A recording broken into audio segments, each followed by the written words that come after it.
पत्नी व मुलांना 4 महिन्यापूर्वी घराबाहेर हकलून मैत्रिणीसोबत चाळे करणाऱ्या पती व त्याच्या मैत्रिणीला पत्नीने चांगलाच धडा शिकवल्याची घटना बुधवारी उद्योगनगरीत घडली। संतप्त पत्नीने भावाच्या मदतीने पती व तिच्या मैत्रिणीला चोप दिला, तर पतीच्या मैत्रिणीला घराच्या गेटला दुपारपर्यंत बांधून ठेवले। या प्रकाराची माहिती मिळताच पोलिसांनी त्या महिलेची सुटका केली। संजय हा पत्नी रेखा व 2 मुलांचा वडगाव परिसरात वास्तव्यास असून तो एका कंपनीत सुपरवायझर म्हणून काम करतो। काही दिवसांपूर्वी संजयची अनामिका या महिलेसोबत मैत्री झाली आणि यातून पती पत्नीत सतत खटके उडू लागले।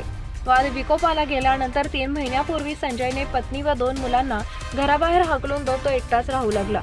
एक मुलगा पुण्याला, दुसरा हैदराबादला, तर रेखा ही माहेरी निघून गेली। मग संजयने मैत्रिणीला आपल्या घरी आणून ठेवलं।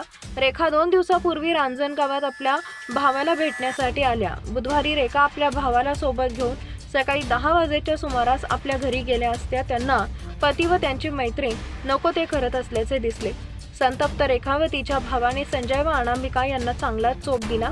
यानंतर रेखाने अनामिकाचा हातपाय बांधून घराच्या चॅनल गेटला बांधून ठेवले। यामुळे बघ्यांची घटनास्थळी मोठी गर्दी जमली होती।